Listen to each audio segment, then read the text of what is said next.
औज़ुबिल्लाहि बिस्मिल्लाहिर्रहमानिर्रहीम। अच्छा जी, आज का नशिस्त का आज ये हमारी 23वीं नशिस्त और पहला सवाल जो आज आया वो ये है कि जी आजकल मॉडर्न एज के अंदर इंफॉर्मेशन की अबंडेंस है। बहुत ज़्यादा मालूमात शेयरिंग हो रही होती है। हर तरह की चीज़ आपके पास इजीली और फ्रीली अवेलेबल है। इंफॉर्मेशन किसी ज़माने में बड़ी नायाब होती थी, ढूंढनी पड़ती थी, लाइब्रेरीज में जाना पड़ता था, लोगों से बात करनी पड़ती थी। अब इंफॉर्मेशन फ्रीली फ्लो करती है और आपको खुद लेना भी नहीं पड़ता, इंफॉर्मेशन खुद ही आपको मिलती रहती है। व्हाट्सएप के थ्रू आ जाती है, फेसबुक पे आ जाती है, सोशल मीडिया पे आ रही है, यूट्यूब पे आ रही है और इतनी इंफॉर्मेशन है, टेलीविज़न चैनल्स पे आ रही है कि हम कंफ्यूज हैं और डिस्ट्रैक्टेड हैं। यानी कि सवाल ये है कि इतनी इन्फॉर्मेशन होने के बावजूद भी मैं देखता हूँ कि हम लोग जो उनसे ज़्यादा कंफ्यूज हैं और ज़्यादा डिस्ट्रैक्टेड हैं। मेरा ख्याल है आपके अपने सवाल के में ही जवाब भी दे दिया है कि एग्जैक्टली यही होता है। जब आपके पास ज़्यादा इन्फॉर्मेशन आ जाती है तो इंसान कंफ्यूज हो जाता है और इसके ऊपर ये बीमारी है और ये इसका नाम कई डिफरेंट नामों से इसको बुलाया जाता है। ये जो आजकल के दौर में हो रहा है, ये कई सालों से 10 साल हो गए हैं इस चीज़ को फैले हुए और वो इसको उन्होंने इस बीमारी को नाम दिया था, इसको कहते हैं इन्फॉक्सिकेशन। फिर एक जगह इसको इस बीमारी को कहा गया इन्फोमेनिया, यानी कि आप वो कहते हैं ना फलाना मेनिया, किसी को डर का हो जाता है या कोई और, तो ये इन्फोमेनिया है कि आपको क्रेज़ हो गया है इन्फो का कि बस आपके पास चीज़ें पहुंचती रहें, आपने हर चीज़ सब्सक्राइब की हुई है। फिर इसका एक और नाम भी है इन्फो ओबिसिटी इंफॉर्मेशन का मोटापा और इसको फिर डेटा स्मोक भी कहते हैं, डेटा स्मॉग, SMOG, स्मॉग। अब ये देखें इसके कितने नाम हैं और ये सारी के सारी जो नाम हैं ये बताते खुद एक ही बात बता रहे हैं।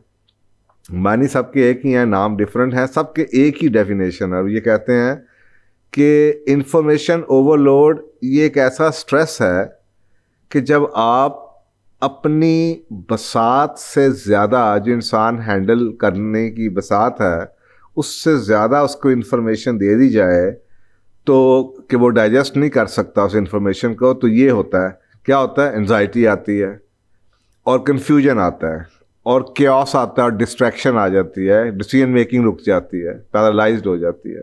और इस पर कई स्टडीज़ अवेलेबल हैं।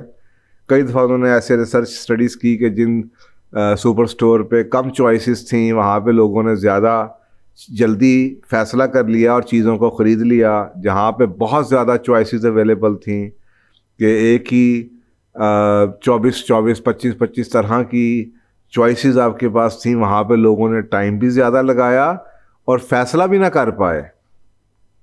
तो ये आपके सामने सोचा जाता है कि इसीलिए दुकानों की शेल्फों के अंदर भी वो 6 7 8 चीज़ों से ज़्यादा नहीं रखते, एक तरह की वैरायटी। आपने अगर इसका मुज़ाहरा देखना हो तो ये जो कपड़ों की मार्केट्स होती है ना, वहाँ पे जाके देखें, वो पठान भी 2 4 चीज़ें जो आप कहते हैं ना वो आपके सामने रख देता है। अगर वो आपके सामने 50 60 सारे के सारे थान उतार के रख दे तो आप ऐसे कंफ्यूज होंगे कि आपसे समझ ही नहीं आनी कि आपके साथ हुआ गया है। तो ये बड़ी अरसे से हो रहा है। चाहे ये पहले ये कंज्यूमर बिहेवियर में हम बात करते थे कि जब कंज्यूमर के पास चॉइसेस ज़्यादा होती हैं, और अब ये इंफॉर्मेशन के हवाले से वही चीज़ नाम बदल दिया क्योंकि अभी इंफॉर्मेशन का, अब ये प्रोडक्ट का मेनिया नहीं है, चॉइसेस का नहीं है बचा, अब ये इंफॉर्मेशन का बन गया है। तो कुछ भी नहीं है कि नाम चेंज हुआ, इंफॉर्मेशन बढ़ गई। पहले चॉइसेस के बारे में हम कहते थे, मैं तो अक्सर कहा था इसके, क्योंकि मैं होटल इंडस्ट्री में भी काम करता था, मैंने वहाँ पे भी देखा था कि अगर आप किसी को बता देना होटल में कि जनाब हमारे पास ये भी है, ये भी है, ये भी है, ये भी है, ये भी है, ये भी है, ये भी है, वो 15 चीज़ें हैं, तो बंदा आगे से कहता है एक्सक्यूज़ मी ज़रा दोबारा बताएं। बस वो बेचारा 10 मिनट में वो बैरक वहीं पे खड़ा रहता है, आपका मुंह देखता रहता है। तो बैरक को ये कहा गया था कि आपने सिर्फ 5-6 चीज़ें बतानी हैं। अगर कोई और पूछे कि और, इसका मतलब है कि उसको इनमें 5-6 में से चीज़ें पसंद नहीं है, फिर आप वो आगे से 2 और बता देता था। तो ये बड़ा पुरानी चीज़ है। मैं इतना पुराना हूँ, मैनेजमेंट साइंस में कंज्यूमर बिहेवियर में हम ये बातें अपनी डिग्री के ज़माने में हम पढ़ते होते थे। तो अब ये इन्फॉर्मेशन की हालत में है, तो मुझे तो हमें तो ये बेसिक चीज़ का तो प्रिंसिपल तो वही था, ये पता था कि ये होगा। तो लोग ना ओवरवेलम्ड हैं कि इतनी वॉल्यूम ऑफ इंफॉर्मेशन है कि बजाय इसके कि वो नॉलेजेबल फील करे, उन्होंने उल्टा कंफ्यूज्ड फील करना शुरू कर दिया। एक लिमिट तक तो आप अपने आप को नॉलेजेबल समझते हैं, और अक्सर का ये जो इन्फॉर्मेशन है ये यहाँ तक कि आप लोगों ने कहना शुरू कर दिया है कि इट इज़ बेटर कि आप अनइन्फॉर्म्ड हों बजाय इसके कि आप मिस इन्फॉर्म्ड हों। अगर आप हर चीज़ सुनने जा रहे हैं तो देयर इज़ अ लाइकलीहुड कि आप मिस इन्फॉर्म्ड होंगे। तो इससे कहीं बेहतर है कि आपको एक चीज़ का पता ही नहीं है। आपको सोचें 15 चैनल एक चीज़ पर चला रहे हैं, उसके बाद आपको समझ आने की कुछ शुरू हुई तो साथ ही अगली खबर में कुछ और आ गया, अब आप लगातार उस चीज़ को फॉलो कर रहे हैं। तो ये इससे कहीं बेहतर था कि आप ये 2 दिन मिस इन्फॉर्म्ड रहते और तीसरे दिन तो आप तक सही खबर पहुंच जाती। वो होता ना, डेवलपिंग स्टोरी चल रही है वो डेवलपिंग स्टोरी लोगों को पागल कर रही है क्योंकि वो जगह जगह से बदल रही है और आप परेशान है कि ये हो क्या रहा है। तो ये एक क्रेज़ है कि ये ऐसे हम कुछ चीज़ मिस आउट कर रहे हैं। फियर है हमें मिसिंग आउट का, तो हमने हर चीज़ सोचे समझे बगैर जो चीज़ सामने आती है उसको हम सब्सक्राइब कर लेते हैं, जो चीज़ आती है सामने उसको सब्सक्राइब कर लेते हैं। ह्यूलेट पैकर्ड बहुत बड़ी कंपनी है, आप HP के बड़े प्रिंटर यूज़ करते हैं, और उन्होंने एक इंस्टीट्यूट ऑफ साइकेट्री है, उन्होंने कंक्लूड किया कि पूरी दुनिया में इन्फोमेनिया राइज पे है, पूरी दुनिया में। और उन्होंने उस पर स्टडी की, उन्होंने कहा कि इन्फोमेनिया ने किया क्या है। उन्होंने कहा सबसे पहले तो उन्होंने ये किया कि लोगों का IQ कम कर दिया। तो उन्होंने कहा कि 10 से 15 पॉइंट 15 सालों के अंदर 10 से 15 पॉइंट्स IQ का एवरेज सिक्योर दुनिया में डिक्लाइन हो चुका है सिर्फ इन्फोमेनिया की वजह से। दैट मीन्स कि अगर आपके पास ज़्यादा इन्फॉर्मेशन आ जाती है तो आपकी इंटेलेक्चुअल एबिलिटी कम हो जाती है। तो ये आपके सामने है, ये मॉडर्न कम्युनिकेशन एज का एक फितना कह लें कि ये इशू है। तो इससे कन्फ्यूजन तो है। तो जिसको ये जो अभी ह्यूलेट पैकर्ड की स्टडी है कि जनाब IQ गिर जाता है, तो बेसिकली अगर आप साइकेट्री की सेंस ज़बान में बात करें या मेडिकल साइंस में बात करें तो वो कहते हैं कि कॉग्निटिव ओवरलोड हो जाता है। दिमाग के ऊपर इतना लोड पड़ जाता है इंफॉर्मेशन का कि ब्रेन में फॉग आ जाती है, कंफ्यूजन की फॉग। और ये शायद किया ही इसीलिए जाता है, इतनी चीज़ें आपको बता दी जाती हैं कि आप कंफ्यूज हो जाए, सारा माशरा आपके सामने कंफ्यूज है। इसी तरीके से दूसरी जो स्टडी बताती है वो कहती है कि डिसीजन मेकिंग जो उनसी है दैट बिकम्स रियली चैलेंजिंग। वो फैसला जो आप को मज़ा आना चाहिए करते हुए कि यार मैंने ये लेना है, वो फैसला इतना चैलेंजिंग बन देता है कि वो फैसला शादी बजाते खुद आपको स्ट्रेस्ड आउट कर देती है। हाय मैंने सुबह ये लेना है यार, मैं क्या लूँ, ऐसा नहीं। अब आप सारी रात बैठे ये सोच रहे हैं मैंने सुबह ये लेना है, मैंने कैसे लेना है, मैं क्या करूँ, उधर जाऊँ, ये ले लूँ, वो ना ले लूँ, ऐसा ना कर दूँ, गलती तो नहीं हो जाएगी, वो तो ना कर दूँ, ये ना कर दूँ।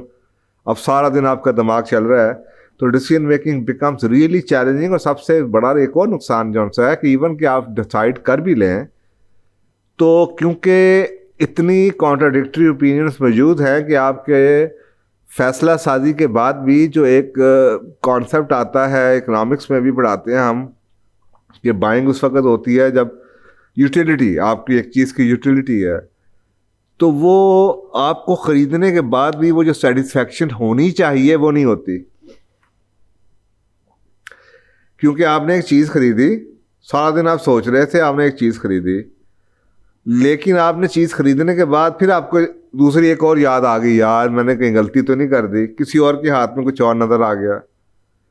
तो एक तो ये कि डिसीजन मेकिंग चैलेंजिंग बन जाती है, दूसरी ये कि डिसीजन लेने के बाद भी जो आपकी सेटिस्फेक्शन है वो ख़त्म हो जाती है। उसके अलावा कि जो आपकी विल पावर होती है और उसका एक रिजर्वायर होता है, एक दराज है जिसमें विल पावर है आपकी, कुछ करना है मैंने। मैं अगर आपके सामने 2 किताबें रखूं और आपसे कहूं भाई एक हफ्ता ये 2 किताबें पढ़नी है, तो शायद आपको लगे ये मजबूरी है, तो आपके अच्छा चले यार पढ़ ही लेते हैं। लेकिन अगर मैं आपके पास 100 किताबें रख दूं और ये कहूँ ये 1 हफ्ते में आपने ये 100 किताबें पढ़नी है, तो क्या होगा कि जो विल पावर है, जिसने पहले ये कहा कि हाँ यार मैं कर लेता हूँ, ये जो विल पावर का रिजर्वायर है ये डिप्लीट हो जाता है। क्योंकि एक चीज़ जब आपको नामुमकिन लगती है तो विल पावर ख़त्म हो जाती है। तो इनके आपके पास इंफॉर्मेशन आई, अब ये बड़ा की पॉइंट है, तो सोचिए, ये एग्जैक्टली मुआशरे की तस्वीर बता रहा हूँ आपको। जब नॉलेज कम था, नायाब था, तो हम लोग कुछ पढ़ते थे तो हम करते थे, वो उस्ताद नहीं मिलते थे, मेहनत करते थे, यूनिवर्सिटीज़ में जाते थे, लाइब्रेरीज में जाते थे, टीचर से बड़ा मुश्किल से टाइम मिलता था। तो जब कुछ किसी से कुछ चीज़ पूछ लेते थे तो उसके बाद फिर हमारी कमिटमेंट होती थी कि यार अब बड़ी मुश्किल से भाई इसका जवाब मिला, अब ये कर गुजरो।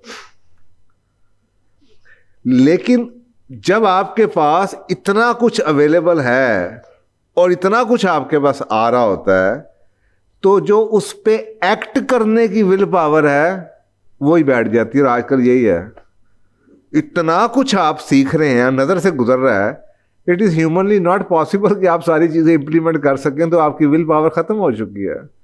अब आपके नज़दीक दिन में 50 दफ़ा आप बाथरूम में बैठे बैठे आपने 10 कोट्स पढ़ ली, ना सोचने का टाइम है, ना अपनी ज़िंदगी पे परखने का टाइम है, ना उस पर अमल करने का टाइम मिलना है। क्योंकि इससे पहले कि आप इसको इम्प्लीमेंट करने का सोचना भी शुरू करें, 2 मिनट के अंदर ही एक नई कोट आ जाएगी आपको, और ये कोट्स आती रहेंगी और एक्शन ज़ीरो होता चला जाएगा।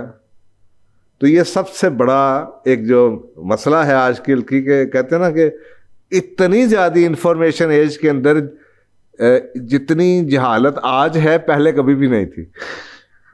उसकी ये जो कहा जाता है उसके पीछे जो प्रिंसिपल है वो मैं आपको बता रहा हूँ। उसकी वजह ये है कि विल पावर ख़त्म हो जाती है। और मैं अक्सर लोगों से कहते रहता हूँ, लोग पता नहीं मुझे शायद कहते हैं भाई साहब क्या इस तरह की बातें क्यों करते हैं, विंडो शॉपिंग ही करते रहते हैं। मैं कब से लोगों को कह रहा हूँ कि भाई जो पसंद आता है, जो ऑथर पसंद आता है, जो टीचर पसंद आता है, उसका तो हक अदा कर दो, उसके साथ कुछ 6, 8, 10 साल लग जाओ, वो क्या आदमी उसके साथ सीखता है। हम सुबह किसी का लेक्चर सुनते हैं, दोपहर को कुछ और सुन रहे होते हैं, रात को कुछ और सुन रहे होते हैं। हमने हर तरह के अपने आप को इन्फॉर्मेशन से ओवरबर्डन किया हुआ है और हमारी विल पावर ख़त्म हो चुकी है। एक और नुकसान जो स्टडीज़ में बताया गया, एंजाइटी बढ़ जाती है। और आजकल आपको पता है, ये एस्टेब्लिश्ड फैक्ट है कि दुनिया के अंदर 35 से 40% और पाकिस्तान में तकरीबन 90% लोगों को एंजाइटी है। और ये एंजाइटी के पीछे एक बड़ा जो उन्होंने वजह बताई है वो इंफॉर्मेशन ओवरडोज है। यानी कि आपकी जैसे गोलियां खाने से ओवरडोज हो जाती है ना, कि ज़्यादा खा ली हैं, तो ये इन्फॉर्मेशन भी आपका दिमाग जितना कैपेबल ही नहीं है। वही एक चीज़ आप खुद सोचें ना, आपके मैदे को टाइम लगता है एक चीज़ को डाइजेस्ट करने के लिए। अगर मैं आपको खाना खिलाने के 15 मिनट के बाद फिर आगे आ जाऊँ खाना खिलाने के लिए, तो आपके साथ क्या सलूक होगा? आप अभी अगला खाना अभी नहीं हुआ हुआ, तो जो अंदर है वो भी निकल आएगा बाहर। तो इसी तरीके से इन्फॉर्मेशन अभी डाइजेस्ट ही नहीं हुई। डाइजेस्ट करना किसे कहते हैं? मैंने अभी इसको पॉन्डर ही नहीं किया, मैंने उस पर सोचा ही नहीं, मैंने उसको अमली जामा ही नहीं बनाया, अभी मैं सोच ही रहा था अगली आ गई। वो बाज़ दफ़ा तो एक ही व्हाट्सएप मैसेज के अंदर 15 चीज़ें आ जाती है तो आदमी को समझ ही नहीं आती कि क्या करना है, तो क्या करना है। अच्छा, इसके अलावा वो कहते हैं कि ये जो इन्फॉर्मेशन ओवरलोड है, इससे एक और नुकसान ये होता है कि फोकस ख़त्म हो जाता है, जो अभी आपने जिक्र किया कि लोग कंसंट्रेट ही नहीं कर पाते। तो जो आपने 2 चीज़ें कही कि जी लोग उतने ही कन्फ्यूज्ड हैं और डिस्ट्रैक्टेड हैं, ये वही वजह है कि कंफ्यूज तो रहेंगे जब इतना कुछ होगा, और इसी तरीके से डिस्ट्रैक्टेड भी रहेंगे क्योंकि फोकस हो ही नहीं सकता। फोकस का प्रिंसिपल टोटली फ़र्क है। आप कुरान पाक कैसे हिफ्ज़ करते हैं? सारे सब्जेक्ट से बच्चों को उठा के एक कुरान पाक के पीछे डाल देते हैं, वो बच्चा 6 महीने में कुरान हिफ्ज़ कर लेता है, फोकस्ड। लेकिन आप इंफॉर्मेशन जब आपके पास आ रही है वो इस तरीके से फोकस नहीं है। आपने फोकस किया वो एक सब्जेक्ट के ऊपर या एक न्यूज़ स्टोरी के ऊपर, और लेकिन आपको फ़िल्टर होकर तो इन्फॉर्मेशन आ नहीं रही। आप तो फ़र्ज़ करें एक आपको पॉलिटिकल कोई एक न्यूज़ है जो कि आप फॉलो कर रहे हैं, लेकिन साथ ही आपको जनाब दो और कोई शोबिस की भी खबरें आ जाती हैं, और इवन के नेट के ऊपर भी ये मसला बहुत मौजूद है कि आपने एक आर्टिकल खोला साइकोलॉजी का और साथ इस किस्म के ऐड चल रहे हैं, या उसके अंदर ही ऐसे ऐसे लिंक हैं कि कहीं से आपका कर्सर गलती से भी ऐसे ऐसे इधर से उधर हुआ तो आप साइकोलॉजी की वेबसाइट छोड़ के अचानक कि किसी और वेबसाइट पे पहुंच जाएंगे, तो डिस्ट्रैक्ट हो जाएंगे।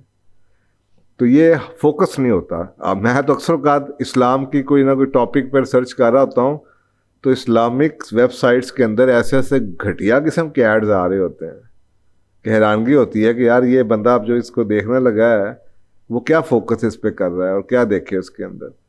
तो ये मसला तो है, लेकिन ये आपको बता रहा हूँ कि ये इन्हीं चीज़ों को कंट्रोल करना, अपना एक खुद बाउंड्री बनाना आसानी हो जाती है। टू मैनी चॉइसेस हम समझते अच्छा होता है, नुकसानदेह होती हैं, और अक्सर काद आदमी को अपने इर्द गिर्द खुद ही हसार क्रिएट कर देना चाहिए अपनी चॉइसेस को खुद ही अपने हाथ से। यही मेरा और आपका काम था साहब। बाहर की दुनिया में इतनी चॉइसेस है, उनको तो हम बुरा नहीं कह सकते। वो तो यही कहेंगे भाई हमने आपको चॉइस दी, आपको किसने कहा हर चॉइस को चखना भी ज़रूरी है। ओ भाई अगर आपको अपने ऊपर कंट्रोल नहीं है तो आप किसी होटल वाले को कैसे कह सकते हैं या तुम्हें किसने कहा मेरे आगे 20 खाने रखो। ओ भाईजान मैंने तो आपके आगे 20 रखे, आप ना खाएं 20, आप 2 खा लें, ये तो आपकी चॉइस है ना। तो इसी तरीके से हम में से 90% लोगों को कंट्रोल ही नहीं करना आता कि इन्फॉर्मेशन को कैसे कंट्रोल करना है। और फोकस जो मेरा चल रहा है, जिस पे मैं मामले में मैं रिसर्च कर रहा हूँ, ये जो मेरा इंटरेस्ट है, मैंने इससे दाएं बाएं कैसे नहीं जाना, तो वो टाइम वेस्ट होता है। तो हम उसका जो टेक्नोलॉजी का फ़ायदा है, इन्फो एज का जो फ़ायदा है, वो उठाने की बजाय वो इन्फो एज हमारे गिट्टे गोडों में बैठ के उसने हमारा बर्बाद कर दिया। उस बेचारी इन्फो एज का कोई कसूर नहीं है। वही बार बार मैं एक ही शेर बोलता हूँ कि राम इकबाल का, आज़ादी अफ़कार से है उनकी तबाही, रखते नहीं जो फ़िक्र तदब्बुर का सलीका। वो फ़िक्र अगर खाम तो है आज़ादी अफ़कार, इंसान को हवा बनाने का तरीका। तो वही बात आ गई कि अगर आपको इन्फो एज तो अच्छी है, सोचने की एबिलिटी तो अच्छी है, लेकिन सोचना क्या है ये तो आपके इख्तियार में था ना। तो इन्फॉर्मेशन तो अवेलेबल है, आपने इन्फॉर्मेशन को कैसे लेना है और किसको रोकना है और किसको बाहर रखना है और किसको अंदर लाना है, ये तो आपका काम था। तो ये फोकस की बात होगी। एक और क्रिटिकल थिंकिंग जौन सी हैं, बहुत अहम स्किल है। ये वर्ल्ड इकोनॉमिक फोरम के जो 10 मोस्ट इम्पॉर्टेंट स्किल्स या कॉम्पिटेंसीज उन्होंने डिफाइन किए हैं नेक्स्ट डेकेड्स के लिए, तो वो उसके अंदर क्रिटिकल थिंकिंग भी है। और कहा जाता है कि जब इतनी ज़्यादा इंफॉर्मेशन होता है ना, तो आप इतने कंफ्यूज हो जाते हैं कि आपसे क्रिटिकल थिंकिंग ही नहीं होती।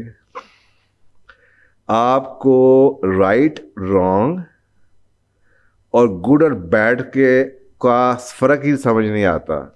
आप वो सोचें कि दुनिया में किस किस्म के लोग हैं, कितने लोग हैं, आपके पास क्या पैमाना है ये देखने के लिए कि ये चीज़ ठीक है, ये गलत है। तो आपको हर तरह की गलत से गलत चीज़ के ऊपर भी मिलियन लाइक नज़र आ जाएंगी। आप कहते हैं यार ये तो बड़ी गलत चीज़ है, ये तो बड़ी, पढ़ते पढ़ते साथ ही आपको लगता है कि यार इस बंदे की वेबसाइट के ऊपर तो जनाब मिलियंस फॉलोअर्स हैं, 10s of thousands जो से हैं वो इसकी आर्टिकल लोगों ने लाइक किया हुआ है, ये वीडियो लाइक की हुई है। तो फिर आपका जो उसको आप क्रिटिसाइज़ करना भी चाह रहे होते हैं तो वो आपसे होता नहीं, और आप कहते हैं शायद यार मुझे बुरा लग रहा है, वैसे ये ठीक ही होगा, मैं देखता तो हूँ। थोड़ी देर में, कुछ ही दिनों में वही चैनल आपने सब्सक्राइब किया होता है। तो ये किताबों में लिखा हुआ है कि आप किताबें पढ़े तो सही कि आगे इन्फॉर्मेशन कर क्या रही है हमारे साथ।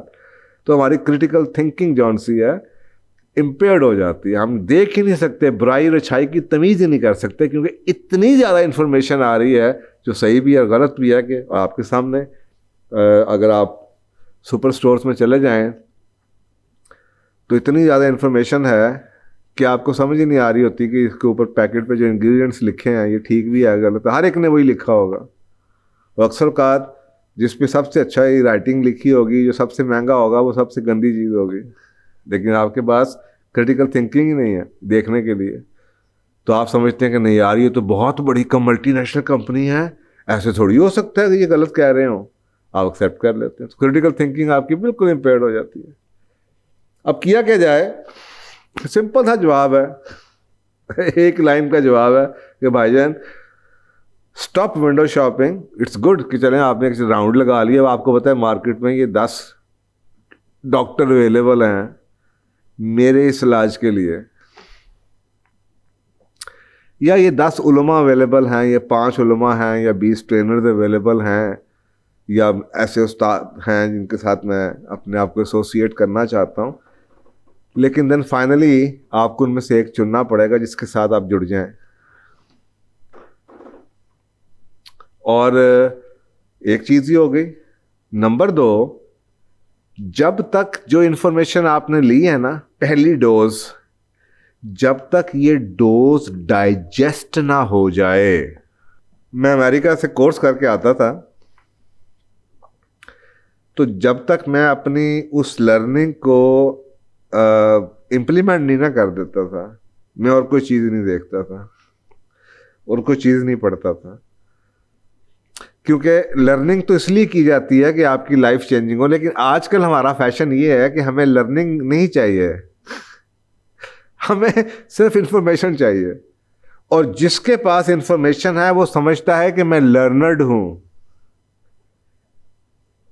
इन्फॉर्म्ड होना, सबको पता है डॉलर का रेट क्या है, सबको पता है, इवन के चपरासी को भी पता होगा, जो बाहर गेट पे भी खड़ा उसको भी पता है सुबह खबरें। इन्फॉर्म्ड है वो, लेकिन क्या वो लर्नर्ड है? क्या उसको पता है कि जो वो खबरें सुबह दोपहर शाम सुन रहा है, महंगाई महंगाई महंगाई महंगाई, इन्फ्लेशन इन्फ्लेशन इन्फ्लेशन, या इंटरेस्ट रेट्स, या जनाब stock market crash crash crash, क्या उसको पता है कि उसकी ज़िंदगी पे इसका कैसे असर आता है और कैसे उसको रोका जा सकता है और अपने आप को कैसे बेहतर किया जा सकता है? उसे लर्नर्ड कहेंगे आप? वो लर्नर्ड तो नहीं है, पता सबको है। हाँ, मैंने पता कि सुजुकी का नवा मॉडल केड़ा आया है, मुझे ये भी पता है मुझे कि नई फिल्म को, अल्हम्दुलिल्लाह मुझे नहीं पता कौन सी नई फिल्म आई है ना मुझे क्रिकेट से कोई शगफ है, ना मुझे किसी स्पोर्ट से कोई शगफ है। तो मैंने अपने जो इन्फॉर्मेशन मुझे चाहिए वो इन्फॉर्मेशन मैं ज़रूर टाइम निकाल लेता हूँ देखने के लिए, लेकिन मुझे हर तरह की इन्फॉर्मेशन नहीं चाहिए, क्योंकि जो मैंने इन्फॉर्मेशन मेरे मतलब की भी है वो भी ज़ाया हो जाएगी। सो कोई इन्फॉर्मेशन जो आप एग्जीक्यूट जब तक ना कर पाएँ, उससे ऊपर नई किताब, मसलन आपने एक किताब उठाई, डॉक्टर स्टीवन कॉवी की बड़ी अच्छी किताब है जी, 7 हैबिट्स उठा ली। अब आपको मेरा ख्याल अगले 5 साल लग जाएंगे 7 habits of highly effective individual या हाईली इफेक्टिव फैमिलीज को अपने घर में नाफिज करते हुए। पढ़ने में तो 3 दिन लगेंगे, 2 दिन लगेंगे, लेकिन अगर आप उसी किताब को अच्छी तरह से, जैसे उसका हक है 7 habits of highly effective families, वो अगर आप कर दें, मैं आपको गारंटी देता हूं कि आपकी दुनिया में इनकलाब आ जाएगा। लेकिन अगर करना नहीं है आपने, पढ़नी है सिर्फ आपने। अक्सर लोगों को तो मैं जानता हूँ किताबें सिर्फ लाइब्रेरियों में शो के लिए रखी हैं, they just like buying books, पढ़ी भी नहीं होती। तो ये 2 फार्मूले, विंडो शॉपिंग, आपको अगर नहीं पता कि आपने क्या करना है, क्या सुनना है, क्या चीज़ इंटरेस्ट की है, थोड़ा सा विंडो शॉपिंग कर लें, ट्रेनर के बारे में, डॉक्टर के बारे में, अपने शोबे के बारे में, फिर एक के साथ जुड़ जाएं। और दूसरी ये कि जब तक वो इन्फॉर्मेशन जो आपको मिली है वो आप हजम ना कर लें, एग्जीक्यूट ना कर लें, नई इन्फॉर्मेशन मत लीजिएगा। यही 2 तरीके हैं इनको बचने के। आई होप कि आपको समझ आ जाएगी जवाब, नहीं तो फिर कुछ पूछ लीजिएगा। थैंक यू, जज़ाकल्लाह। अस्सलाम वालेकुम दोस्तों, पूछो और जानो कि ये सेशंस आपकी पुरजोर गुजारिशों पे शुरू किया गया था। हमारी आपसे ये गुजारिश रहेगी कि इन वीडियोस को ज़्यादा से ज़्यादा आगे तक पहुंचाएं और सदका जारिया में शरीक हों।